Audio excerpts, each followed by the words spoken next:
എമ്പുരാൻ എന്ന സിനിമയെക്കുറിച്ച് കൂടുതലൊന്നും പറയുന്നില്ല, എല്ലാവരും പറഞ്ഞു കഴിഞ്ഞു. പക്ഷെ അതിനുമുമ്പ് എനിക്ക് പറയാനുള്ളൊരു വലിയ നന്ദിയാണ്, ഒരു ഗ്രാറ്റിറ്റ്യൂഡാണ്. കാര്യം സാധാരണ സിനിമകൾ ഇറങ്ങിക്കഴിഞ്ഞതിന് ശേഷം അതൊരു വളരെ സക്സസ്ഫുള്ളായി മാറിക്കഴിയുമ്പോൾ നമ്മൾ ഒരുപാട് പേരോട് നന്ദി പറയും.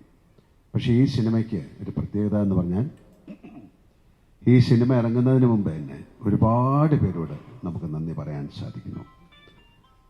അതിലേറ്റവും ഏറ്റവും കൂടുതൽ നന്ദി പറയേണ്ടത് പ്രേക്ഷകരോടാണ്. ഈ സിനിമയ്ക്ക് വേണ്ടി കാത്തിരിക്കുന്ന ലക്ഷക്കണക്കിന് പ്രേക്ഷകരോടുള്ള നന്ദി ഈ അവസരത്തിൽ ഞാൻ പറയാണ്. Thank you so much.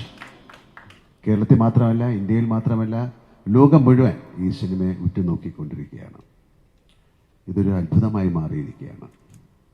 Antony പറഞ്ഞ പോലെ ഒരു സ്വപ്നമാണോ എന്ന് പോലും നമുക്ക് തോന്നുന്ന തരത്തിൽ അത്രയും വളർന്നു കഴിഞ്ഞു എമ്പുരാൻ. നമ്മളൊരു സിനിമ തുടങ്ങുന്ന സമയത്ത് ഇത് ഏറ്റവും വലിയ ഹിറ്റായി മാറണമെന്ന് പ്രാർത്ഥിച്ചുകൊണ്ടാണ് സിനിമകൾ തുടങ്ങുന്നത്. ഞാൻ സിനിമയിൽ വന്നിട്ട് 47 വർഷമായി. ഗോപാലേട്ടൻ പറഞ്ഞ പോലെ എനിക്ക് സിനിമ മാത്രമേ അറിയുള്ളൂ. ഞാൻ സിനിമയിൽ തന്നെയാണ് വളർന്നത്. കാര്യം വളരെ ചെറുപ്പത്തിൽ തന്നെ സിനിമയിലേക്ക് വന്നു. പക്ഷെ എനിക്ക് ഒരുപാട് പേരുടെ അനുഗ്രഹം കിട്ടിയിട്ടുണ്ട്.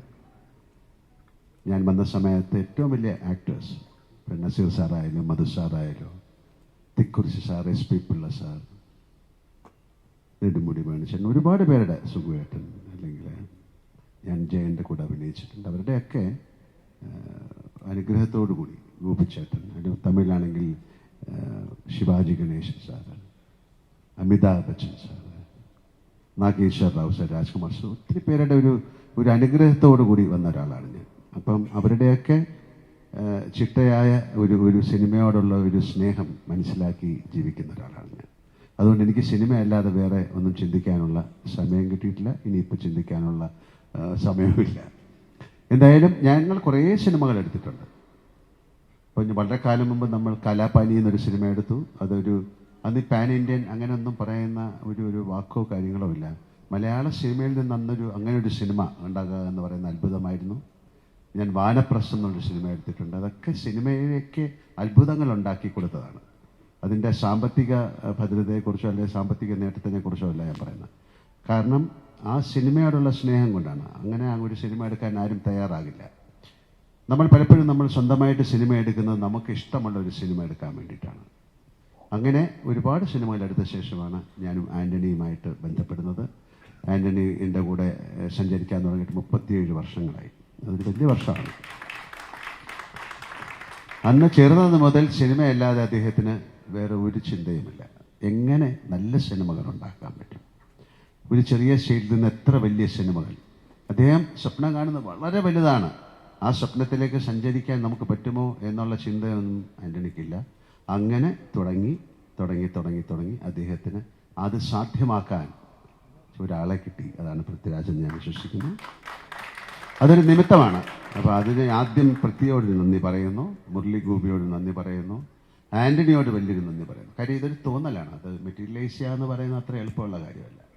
അങ്ങനെ ആ തോന്നലിൽ നിന്ന് ഒരുപാട് സിനിമകൾ ഉണ്ടായിട്ടുണ്ട് ഞങ്ങളുടെ. ഇത് 34ാമത്തെ സിനിമയാണ്. 35ാമത്തെ സിനിമ ഇപ്പോൾ നടന്നുകൊണ്ടിരിക്കുകയാണ്, ഹൃദയപൂർവ്വം എന്ന സത്യനന്ദിക്കാരുമായിട്ടുള്ള ചിത്രം. എന്തായാലും ആൻ്റണി പറഞ്ഞതുപോലെ ഇത് ലൂസിഫറിൻ്റെ വിജയമാണ് എമ്പുരാൻ എന്ന സിനിമയുടെ തുടക്കം.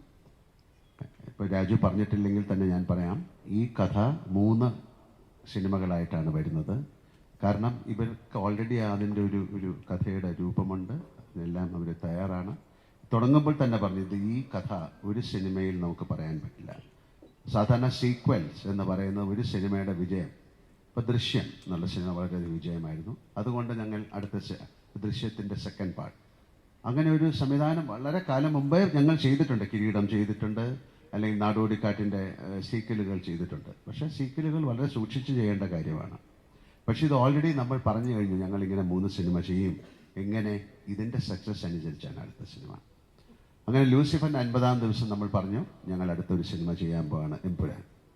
അന്ന് ഇത് എത്ര വലിയൊരു സിനിമയായി മാറുന്നൊന്നും നമുക്കറിയില്ല. ഇപ്പം നമ്മൾ പറയുന്നു എമ്പുരാൻ്റെ അവസാനം നമ്മൾ പറയുന്നത് ഇതിനൊരു 3rd പാർട്ടുണ്ട്. അത് എമ്പുരാൻ എന്ന സിനിമയുടെ സക്സസ്സിനെ അനുസരിച്ചിരിക്കും. കാര്യം അത് ഇതിലും വലിയൊരു സിനിമയായിട്ട് മാറാൻ സാധ്യതയുള്ള സിനിമയാണ്. അങ്ങനെ സംഭവിക്കട്ടെ പ്രാർത്ഥിക്കുന്നു. എന്തായാലും ഈ സിനിമയുടെ ഒരു 2 വർഷത്തെ പൃഥ്വിരാജ് സിനിമകൾ മാറ്റിവെച്ച് അഭിനയം മാറ്റിവെച്ച് അദ്ദേഹത്തിന് ചെറിയൊരു ആക്സിഡൻ്റ് ഉണ്ടായി. എല്ലാം കണക്കിലെടുത്തുകൊണ്ട് ഞാൻ പറയുകയാണ് 2 വർഷം ഈ സിനിമയ്ക്ക് വേണ്ടി ലൊക്കേഷനുകൾ അന്വേഷിച്ചായിരുന്നു. അതിൻ്റെ കൂടെ സഞ്ചരിച്ച ഒരുപാട് പേർക്ക് നന്ദി പറയാൻ ഈ അവസരം ഞാൻ ഉപയോഗിക്കുകയാണ്. അദ്ദേഹത്തിൻ്റെ കൂടെ സഞ്ചരിച്ച് ഈ ലൊക്കേഷൻ കണ്ടുപിടിക്കാനായിട്ട് നടന്ന അദ്ദേഹത്തിൻ്റെ കൂടെ വർക്ക് ചെയ്യുന്ന ആൾക്കാർ, അദ്ദേഹത്തിൻ്റെ ഇപ്പം എൻ്റെ ഈ എന്താ ആൻ്റണിക്ക് വേണ്ടി ചെയ്തിരിക്കുന്ന അല്ലെങ്കിൽ ആൻ്റണിക്ക് വേണ്ടി സപ്പോർട്ട് ചെയ്ത സുരേഷ് ബാലാജി, ജോർജി എന്ന് പറയുന്ന അവരെയൊക്കെ ഞാൻ ഈ സമയം ഓർക്കുകയാണ്. കാര്യം വളരെ ഇന്ത്യയിൽ മുഴുവൻ പല സ്റ്റേറ്റുകളിലും ഇത് വിദേശ രാജ്യങ്ങൾ USA, UK, ദുബായ് ഒരുപാട് സ്ഥലങ്ങളിൽ പോയി ഷൂട്ട് ചെയ്തൊരു സിനിമയാണ്. കാരണം ആ സിനിമയ്ക്ക് അത്രയും അങ്ങനെ ചെയ്താലേ ഈ സിനിമ നന്നാവുള്ളൂ. അതനുസരിച്ചാണ് ഞങ്ങൾ സിനിമ ചെയ്തിരിക്കുന്നത്. പലരും ചോദിക്കും ഈ സിനിമയുടെ ബഡ്ജറ്റ് എന്താണ്. ഞങ്ങൾ പറയുന്നില്ല. കാര്യം ആ സിനിമയുടെ ബഡ്ജറ്റ് അതിൻ്റെ മേക്കിങ്ങിലാണ്. അല്ലാതെ ഇത്ര രൂപയ്ക്ക് ഈ സിനിമ എടുത്തു എന്ന് പറഞ്ഞാൽ വലിയ സിനിമയാകില്ല. ഇപ്പോൾ 1000 കോടി മുടക്കിയിട്ടൊരു സിനിമ എടുത്തിട്ട് അത് സക്സസ്ഫുൾ ആയില്ലെങ്കിൽ അതുകൊണ്ട് ബഡ്ജറ്റ് എന്ന് പറയുന്നതല്ല, ഞങ്ങൾ എങ്ങനെ ചെലവഴിച്ചു എന്നുള്ളതാണ്. അപ്പോൾ ഈ സിനിമ കണ്ടിട്ട് നിങ്ങൾക്ക് തീരുമാനിക്കാം ഈ സിനിമയുടെ ബഡ്ജറ്റ് എന്തായിരിക്കുന്നു. കാര്യം വട്ടെവർ നമ്മൾ ആ സ്പെൻഡ് ചെയ്തതെല്ലാം ആ സിനിമയിൽ നിങ്ങൾക്ക് കാണാൻ സാധിക്കും. അത്തരം കാര്യങ്ങൾ ആ സിനിമയ്ക്ക് ആവശ്യമുണ്ടായിരുന്നു. ഞങ്ങൾ മുന്നോട്ട് പോകുന്ന സമയത്ത് ഞങ്ങൾക്ക് ചില തടസ്സങ്ങളുണ്ടായി. അതൊരു പ്രത്യേക സമയത്താണ് ആ തടസ്സങ്ങളുണ്ടായത്. ഗോപാലേട്ടൻ എനിക്ക് ഏതാണ്ട് 45 വർഷമായിട്ട് അറിയാം അദ്ദേഹത്തെ. ഞങ്ങൾ മദ്രാസിൽ അന്നും എന്നെ കാണുമ്പോഴുള്ള അതേ ആ സ്നേഹം തന്നെയാണ് ഈ 45 വർഷം കഴിഞ്ഞിട്ട് അദ്ദേഹം ഇപ്പം കാണുമ്പോഴും അതേ ചിരിയും അതേ മുഖം. പിന്നെ ഇതിനൊരു മനസ്സ് വേണം ഒരു സിനിമയെ സഹായിക്കാൻ.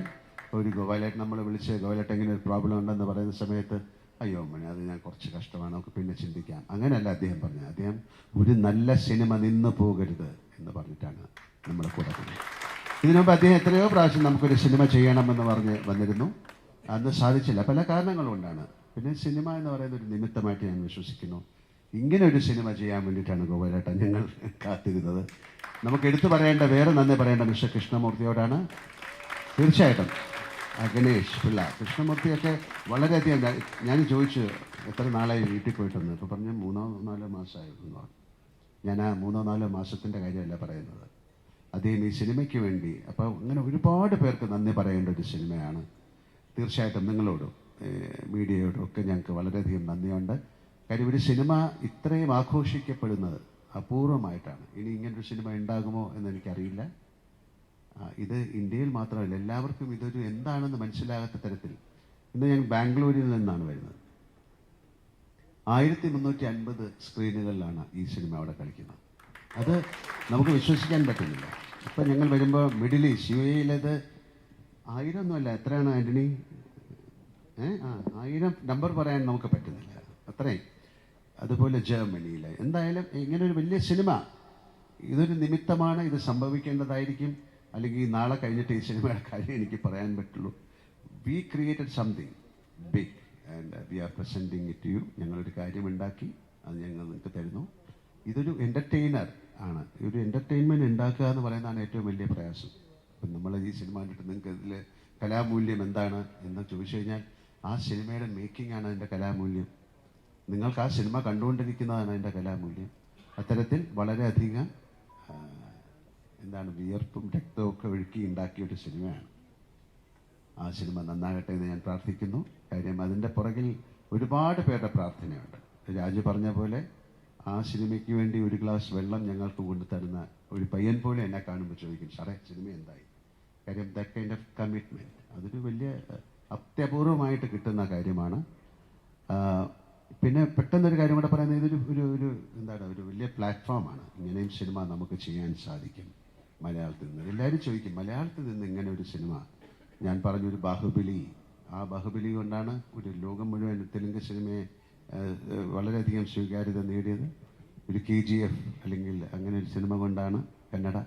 അതുപോലെ പിൽക്കാലത്ത് ഇനി വരുന്ന കാലത്ത് മലയാള സിനിമ ഏറ്റവും കൂടുതൽ അറിയപ്പെടാൻ പോകുന്നത് എമ്പുരാൻ വഴിയാകട്ടെ ഞാൻ പ്രാർത്ഥിക്കുന്നു. ഒരിക്കൽ കൂടി ഇവിടെ ഇരിക്കുന്ന എല്ലാവർക്കും നന്ദി പറയുന്നു. എൻ്റെ കൂടെ അഭിനയിച്ചവർക്ക്, ഈ സിനിമയിൽ പങ്കെടുത്തവർക്ക്, പ്രേക്ഷകർക്ക്, ഇവിടെ ഇരിക്കുന്ന എല്ലാവർക്കും എൻ്റെ ഹൃദയത്തിൻ്റെ ഭാഷയിൽ നന്ദി പറയുന്നു. എമ്പുരാൻ നല്ലൊരു വിജയമായി മാറട്ടെ. നാളെ രാവിലെ ഞാനും സിനിമ കാണാൻ പോവുകയാണ്. ഈ സിനിമ കാണാനുള്ള അത്യധിക ആവേശത്തോടെയാണ് ഞാൻ പോകുന്നത്. നന്നായിരിക്കുമെന്ന് പ്രതീക്ഷിക്കുന്നു. Thank you.